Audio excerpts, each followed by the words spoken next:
Hi everyone, myself Raju Vyas from Mumbai.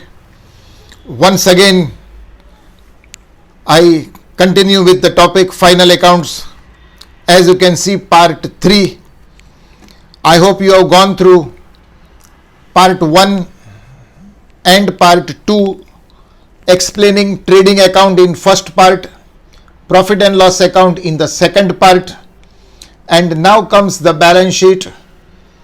Now comes the balance sheet in part number 3. Balance sheet my dear friends, balance sheet कोई ledger account नहीं है. Balance sheet is a statement showing the financial position on a particular date of a business. तो क्योंकि balance sheet एक statement है, laser account नहीं है, याद रहे, इसलिए आपको जो हम left hand side right hand side में डेबिट क्रेडिट लिखते हैं, याद रहे वो यहां आपको नहीं लिखना है. You are not suppose to write debit credit, first point. Secondly, balance sheet as on इधर डेट आ जाएगा. Date may be 31st March, may be 31st December, as per the question. Balance sheet left hand side is called the liability side. Balance sheet right hand side is called the assets side. So there are two sides of the balance sheet, the liability side and the asset side. ये आपका inner column, ये आपका outer column. As usual, inner column, outer column. यहाँ हम लिखते हैं amount और फिर रुपीज, अमाउंट और फिर रुपीस. याद रहे क्योंकि ये बैलेंस शीट जो है, ये उसका लायबिलिटी साइड, ये इसका एसेट साइड. ये कोई डेबिट या क्रेडिट साइड नहीं है, इसीलिए you are not suppose to write to या बाय. आपको टू या बाय नहीं लिखना है. Mind my language, you are not suppose to write to and by. Okay, बोला ठीक है. बैलेंस शीट के एसेट साइड में, जैसे कि आपको पता है, एसेट यानी property of a business. Property long term या शॉर्ट टर्म. लॉन्ग टर्म को जनरली हम फिक्स्ड एसेट्स बोलते हैं, शॉर्ट टर्म को हम करंट एसेट्स बोलते हैं. लेकिन अगर प्रॉपर्टी है तो आप उसको बैलेंस शीट के एसेट साइड में लिखेंगे. मैं कुछ लिखता हूं, आप मत लिखना, क्योंकि मैंने इसका फॉर्मेट, ये पेज टर्न करूंगा तो इसका फॉर्मेट मैं आपको दूंगा, जो आप बिल्कुल पॉज करके नोट कर सकते हो या उसका स्क्रीनशॉट लेके बाकी नोटबुक में लिख सकते हो. तो मैं जो अभी बता रहा हूं, आप सिर्फ ध्यान देना. तो एसेट साइड में मोस्टली क्या होता है, कॉमन आइटम्स. मैं फटाफट लिखता हूं, देखो. लैंड एंड बिल्डिंग है, बराबर. प्लांट मशीनरी है, फर्नीचर एंड फिक्सचर्स है, ये कॉमन थिंग्स. व्हीकल्स है, ओके. गुडविल एक इंटेंजिबल एसेट कॉमन है. ये कॉमन आइटम्स बता रहा हूं. डेटर्स है, सन्ड्री डेटर्स, ओके. कैश या आपका बैंक बैलेंस है, okay. These are some of the common items. Bills, receivable है. अच्छा, प्रीपेड एक्सपेंसेस है. प्रीपेड का मतलब क्या, बोले प्रीपेड का मतलब paid in advance. Closing stock है. ये कुछ स्टैंडर्ड आइटम्स है जो हम बैलेंस शीट के एसेट साइड में जनरली प्रॉब्लम सॉल्व करते समय देखते हैं. लंबा लिस्ट है, मैं पेज टर्न कर रहा हूं आपको. अच्छा, लायबिलिटी साइड जो है, लायबिलिटी साइड में जब हम प्रॉब्लम सॉल्व करते हैं तो लायबिलिटी में स्टार्टिंग में कुछ समझ लो इधर, एक 5-6 लाइन हम लोग छोड़ के ही लिखते हैं.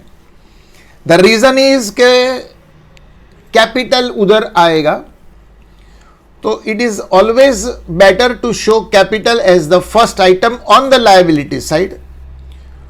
तो वो 5-6 लाइन छोड़ने के बाद फिर हम लिखते हैं कॉमन आइटम्स में क्या लिखते हैं. आपको कुछ लिखना नहीं है, खाली ध्यान देना है. क्रेडिटर्स जिसको पैसा देने का बाकी है। कॉमन आइटम्स में और क्या आएगा सर? बोले बिल्स पेएबल आएगा। कहीं से आपने लोन लिया है, लोन फ्रॉम बैंक, किधर से भी, loan from bank, loan from financial institutions, loan on mortgage जिसको बोलते हैं, गिरवी, कहीं से भी। अच्छा, शॉर्ट टर्म होगा तो आपका ओडी ओवरड्राफ्ट होगा, बैंक ओवरड्राफ्ट। बेसिकली लायबिलिटी का मतलब यही है सिंपल भाषा में कि जहां पर आपको पैसा देने का बाकी है, correct, that is what we call it as a simple भाषा में लायबिलिटी, पेमेंट बाकी मेरा। तो कहीं पर भी जिसको हम बोलते हैं आउटस्टैंडिंग एक्सपेंसेस, हाँ, आउटस्टैंडिंग सैलरी बोले पगार देने का बाकी, आउटस्टैंडिंग रेंट बोले रेंट का पैसा देने का बाकी, तो कहीं पर भी पेमेंट बाकी है तो वो आप लायबिलिटी में लिखते हो। रिजर्व्स, कोई जनरल रिजर्व दिया या रिजर्व फंड दिया, प्रोविडेंट फंड दिया, वो भी हम लोग लायबिलिटी साइड में दिखाते हैं। अब एक बात ध्यान से सुनना कि कैपिटल, हाँ बराबर सुनना मेरी बात को, अगर सोल प्रोप्राइटर का फाइनल अकाउंट करता है स्टूडेंट, जो आप ज्यादातर 11th या FIJC में करते हो, सोल प्रोप्राइटर एक आदमी, सिंगल ओनर, तो सोल प्रोप्राइटर में हम क्या करते हैं पहले ये सुन लो, फिर पार्टनरशिप का भी बताता हूं। हम कैपिटल को इनर कॉलम में लिखते हैं, उसमें से हम जो उसका ड्राइंग्स होता है वो लेस करते हैं, और प्रॉफिट एंड लॉस अकाउंट में से जो नेट प्रॉफिट आता है, एनपी बोले तो नेट प्रॉफिट, वो उसमें ऐड करके फिर अमाउंट बाहर लेते हैं। इनकेस नेट लॉस आया, इनकेस नेट लॉस आया तो लेस करके लिखते हैं। तो कैपिटल में से ड्राइंग्स हमेशा लेस करते हैं, नेट प्रॉफिट ऐड और फिर फिगर बाहर लिखा। ये सोल प्रोप्राइटर वाला स्टोरी है। लेकिन जब हम पार्टनरशिप फाइनल अकाउंट करते हैं, हाँ, जब हम पार्टनरशिप फाइनल अकाउंट्स करते हैं तो हम स्टूडेंट को एडवाइस करते हैं कि तुम अलग से एक कैपिटल अकाउंट ड्रॉ करो, जो मैं पार्ट 4 में आपको दिखाऊंगा, कैपिटल अकाउंट का पोर्शन। तो कैपिटल अकाउंट अलग से ड्रॉ होगा, जो पार्टनरशिप का फाइनल अकाउंट करता है उसको बता रहा हूं। फिर यहां लिखेगा पार्टनर ए, पार्टनर बी, मान लो एक और है पार्टनर सी, ऐसा। पार्टनर ए का कैपिटल, बी का कैपिटल, सी का कैपिटल, दो पार्टनर है तो दो लिखो, तो प्रॉब्लम पर डिपेंड है। ये टोटल इसका बाहर गया।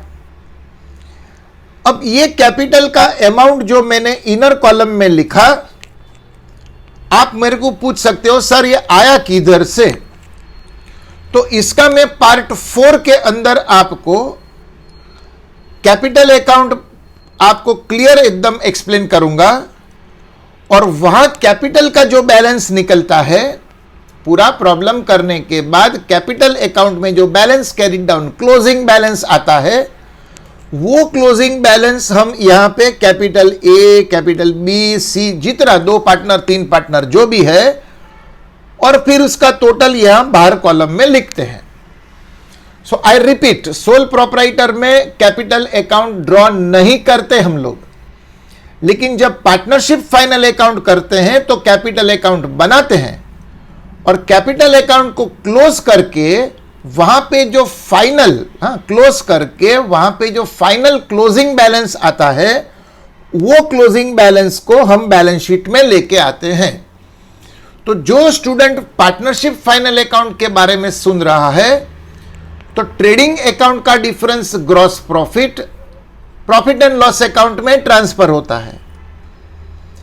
प्रॉफिट एंड लॉस अकाउंट में से नेट प्रॉफिट कैपिटल अकाउंट में ट्रांसफर होता है। कैपिटल अकाउंट का बैलेंस फिर यहां आपके सामने लायबिलिटी साइड में आता है, और फाइनली जो है बैलेंस शीट का टोटल, दोनों तरफ balance sheet should finally tally, यानी कि आपका लायबिलिटी साइड का टोटल और आपका एसेट साइड का total should be finally the same, कहीं पर भी आपका एरर होगा तो बैलेंस शीट फिर टैली नहीं होगा।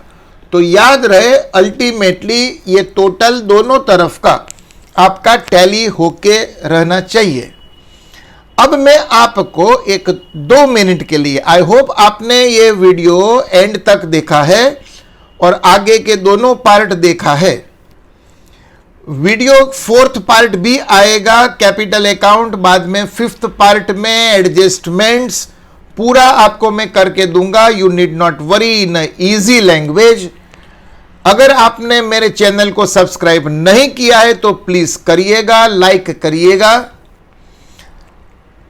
आपको यहां पर बराबर ध्यान से देखना, मैं आपको बैलेंस शीट का पूरा फॉर्मेट यहां दिखाया। आप या तो इसका स्क्रीनशॉट ले या पॉज करके इसको कॉपी जरूर से नोटबुक में करना।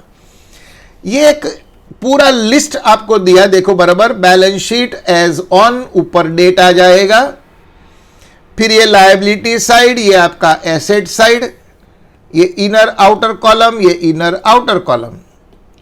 अब आप देख सकते हो एसेट साइड कितना लंबा लिस्ट मैंने लिखा है। जब एक्सप्लेन किया तब कॉमन आइटम्स आपको बताया था। ये देखो, land and building, plant machinery, leasehold premises, furniture, vehicles. अब डिलीवरी वैन व्हीकल्स में आएगा। ये कुछ मैंने इंटेंजिबल एसेट लिखा है, गुडविल, पेटेंट्स, ट्रेडमार्क और कॉपीराइट, 4। ये 4 हम लोग फिल इन द ब्लैंक्स वगैरह ऑब्जेक्टिव में काम आ सकता है। ये इंटेंजिबल एसेट्स बोला जाता है। Investment in shares, investment in debentures, investment in government bonds, provident fund investment, कोई भी इन्वेस्टमेंट होगा एसेट साइड में लिखना है। बिल रिसीवेबल, डेटर्स, कहीं से भी पैसा अगर लेना बाकी है, रिसीवेबल, तो वो हम एसेट में लिखते हैं। Debtors, cash bank, closing stock. Prepaid मतलब पेड इन एडवांस, बराबर। देखो, लोन्स गिवन लिखा है, लोन हमने कहीं को किसी को दिया है। तो लूज टूल्स, औजार जिसको आप बोलते हैं, छोटे छोटे हथौड़ी है, पाने अलग अलग टाइप के हैं, स्क्रू ड्राइवर्स है, टेस्टर, इलेक्ट्रिक वगैरह। स्टोर्स एंड स्पेयर पार्ट्स, ये पूरा लंबा लिस्ट एसेट्स का है। इतना प्रॉब्लम सॉल्व करते समय नहीं आता है, लेकिन ये आपको मैंने कंसाइज शॉर्ट में पहले समझाया और अब ये पूरा लिस्ट आपके सामने रखा है, बराबर देख लो और नोट भी करना। लायबिलिटी साइड में ये कैपिटल, अगर पार्टनरशिप होगा तो पार्टनर ए, पार्टनर बी, और फिर ऐसे टोटल बाहर जाएगा। और अगर सोल प्रोप्राइटर है तो ये कैपिटल, उसमें से ड्राइंग्स काट के नेट प्रॉफिट ऐड करके बाहर जाएगा। अब बाकी की जो लायबिलिटीज आप देख रहे हो, उसमें लोन टेकन, कहीं से भी लोन लिया, बैंक ओवरड्राफ्ट भी लोन टेकन ही है शॉर्ट टर्म। क्रेडिटर्स, पेमेंट देना बाकी, बिल्स पेबल, पैसा देना बाकी। आउटस्टैंडिंग एक्सपेंस, कोई भी आउटस्टैंडिंग, रेंट, सैलरी, वेजेस, ये सब इधर देने का बाकी। ऑल रिजर्व्स एंड फंड्स और इनकम रिसीव्ड इन एडवांस। याद रहे, पेड इन एडवांस जो है वो एसेट में जाता है, लेकिन रिसीव्ड इन एडवांस जो है वो आपका, रिसीव्ड इन एडवांस जो है वो बैलेंस शीट के लायबिलिटी साइड में जाता है। तो यहां पर फाइनली आपका बैलेंस शीट का टोटल मैच होना चाहिए। सादी भाषा बोलूं तो balance sheet should finally tally. So my dear friends, ये आपको बैलेंस शीट के बारे में शॉर्ट में, सिंपल लैंग्वेज में आपको बताया। आपका काम है ये पूरा बैलेंस शीट जो यहां पर आपको मैंने फिर से दिखाया, इसको आप पॉज करके नोट करिए। थोड़ा चाहे तो मैं इसको बड़ा करके देता हूं, 1 मिनट के लिए आप इसको पॉज करके नोट करके ले सकते हो। तो प्लीज, आपने पूरा वीडियो देखा, उसके लिए थैंक्स अ लॉट।